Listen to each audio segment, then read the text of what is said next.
한 명의 수도사가 있었습니다.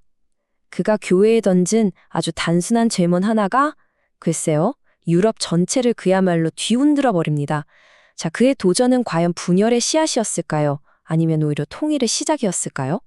바로 이 질문에 대한 답을 오늘 한번 찾아보려고 합니다. 한 사람의 신념이 어떻게 역사의 거대한 물줄기를 완전히 바꿔놓았는지 그 아주 핵심적인 긴장 관계를 지금부터 따라가 보시죠. 자, 그럼 첫 번째 이야기부터 시작해 볼까요? 말 그대로 한 명의 수도사 대 거대한 제국입니다. 신앙을 둘러싼 논쟁이 어떻게 생존을 위한 싸움이 되었는지, 그러니까 마르틴 루터라는 개인과 그가 맞서야 했던 신성 로마 제국이라는 이 엄청난 기성질서 사이에 얼마나 큰 힘의 차이가 있었는지 그것부터 한번 짚어보겠습니다. 그 당시 유럽을 한번 상상해 보세요. 이 세계를 움직이는 두 개의 거대한 축이 있었습니다. 바로 교회와 제국, 즉 교황과 황제였죠. 한쪽에는 교황 레오 10세가 기독교 세계 전체의 정신적, 재정적 권력을 꽉 쥐고 있었고요. 다른 한쪽에는 황제 카를 5세가 있었는데 이 사람은 정말 해가 지지 않는 제국의 통치자였습니다. 이 두 사람의 권위? 그야말로 신과 같다고 여겨졌죠. 당시 교황청 분위기가 어땠는지 교황 레오 10세가 직접 한 말 한마디면 딱 정리가 됩니다. 신께서 우리에게 교황직을 주셨으니 마음껏 즐기자. 와, 이 말 한마디에서 당시 교황청이 얼마나 세속적이었는지 또 권력을 어떻게 생각했는지가 그냥 그대로 드러나는 거죠. 자, 그런데 바로 이 지점에서 사건의 불꽃이 튑니다. 바로 면벌부 판매의 문제였어요. 쉽게 말해서 죄를 돈으로 씻을 수 있다는 증서를 판 건데요. 당시 교황청이 성 베드로 대성당을 아주 화려하게 리모델링하고 싶었는데 돈이 필요했던 겁니다. 바로 이 관행이 루터의 분노에 제대로 불을 지핀 거죠. 루터는 여기에 가만히 있지 않았습니다. 그 유명한 95개조 반박문을 내걸고 정면으로 맞선 거죠. 그의 주장의 핵심은 간단했습니다. 구원은 돈이나 행위로 사는 게 아니라 오직 믿음으로만 얻는 것이다. 그리고 교황이 아니라 성경만이 유일하게 오류 없는 진리다. 이건 교회의 권위와 돈줄을 그냥 뿌리채 흔들어버리는 정말 엄청난 주장이었습니다. 자, 이제 이 이야기의 하이라이트, 가장 극적인 장면으로 넘어가 보겠습니다. 바로 보름스에서의 저항입니다. 한낱 수도사가 제국의 모든 권력자들 앞에 서게 되는 그야말로 혁명을 결정지은 재판이죠. 상황이 정말 빠르게 돌아갔어요. 1517년에 95개조 반박문을 발표하고 3년 뒤인 1520년에는 교황이 파문하겠다고 으름장을 놓습니다. 그리고 마침내 1521년 루터는 황제 카를 5세 앞으로 소환됩니다. 그야말로 모든 것이 끝날 수도 있는 운명의 순간이었죠. 황제와 교황, 당대 최고의 권력자들 앞에서 루터는 이렇게 말합니다. 성경의 증거나 명백한 이성에 의해 제 양심이 설득되지 않는 한 저는 그 어떤 것도 철회할 수 없고 또 하지도 않을 것입니다. 신이여, 저를 도우소서. 와, 정말 이 한마디가 유럽의 역사를 바꿔놓게 됩니다. 자, 그럼 루터 개인의 이 드라마틱한 이야기에서 한 걸음 더 나아가 볼까요? 어떻게 그의 생각이 16세기 버전의 바이럴을 탈 수 있었을까요?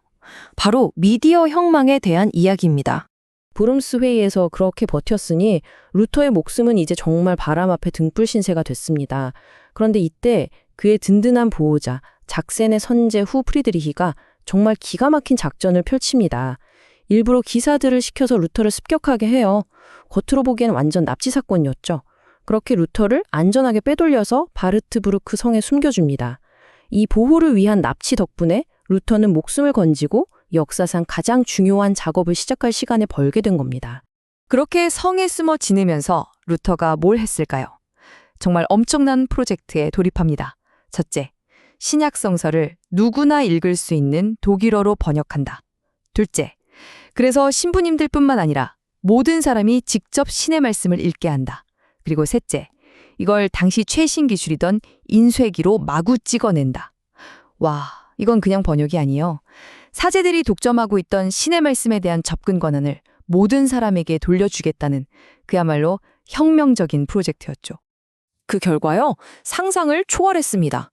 무려 10만 부, 1525년까지 팔려나간 루터의 독일어 신약성서 숫자입니다.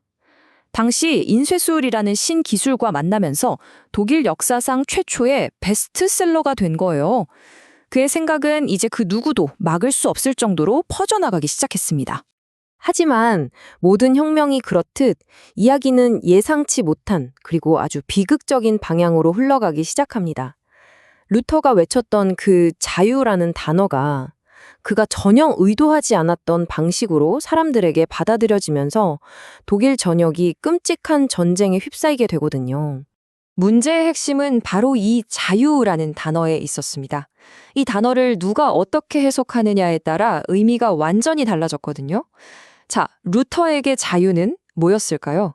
죄로부터의 영적인 해방이었습니다. 하지만 당시 억압갔던 농민들에게 자유는 지긋지긋한 세금과 봉건제도에서 벗어나는 거였죠.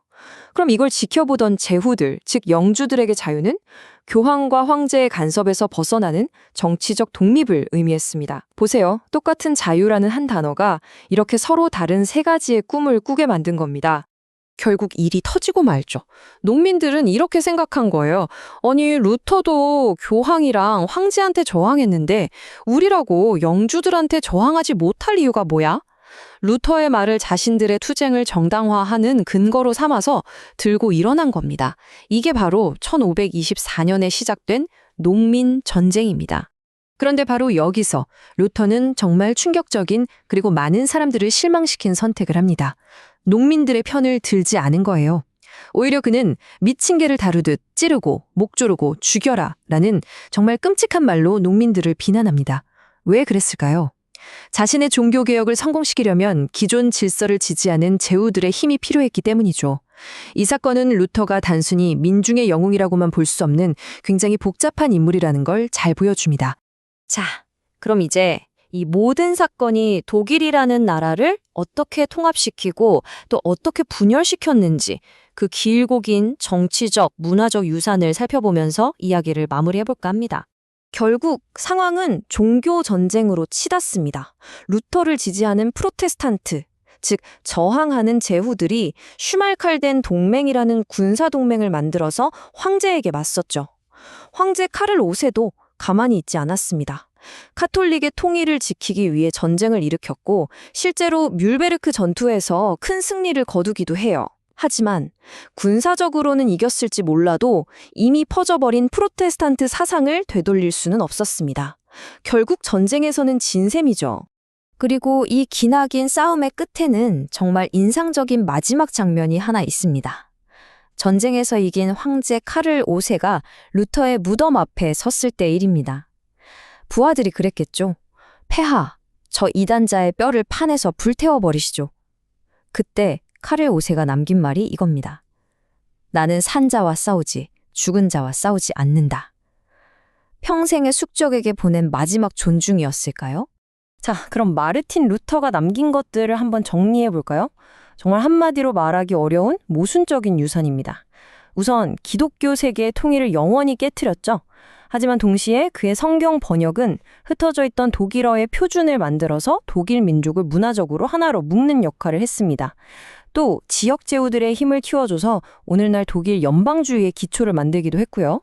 그리고 무엇보다 그의 저항은 결국 종교의 자유, 나아가 생각의 자유라는 개념으로 가는 문을 활짝 열어젖혔다고 볼 수 있습니다. 자, 그럼 여러분께 다시 한번 묻겠습니다. 마르틴 루터는 영웅일까요? 이단자일까요? 그는 독일을 통합한 사람일까요? 아니면 분열시킨 사람일까요? 5세기가 훌쩍 지난 지금도 이 질문에 대한 정답은 없습니다. 어쩌면 그 답은 여전히 역사를 살아가는 우리 각자의 몫일지도 모르겠네요.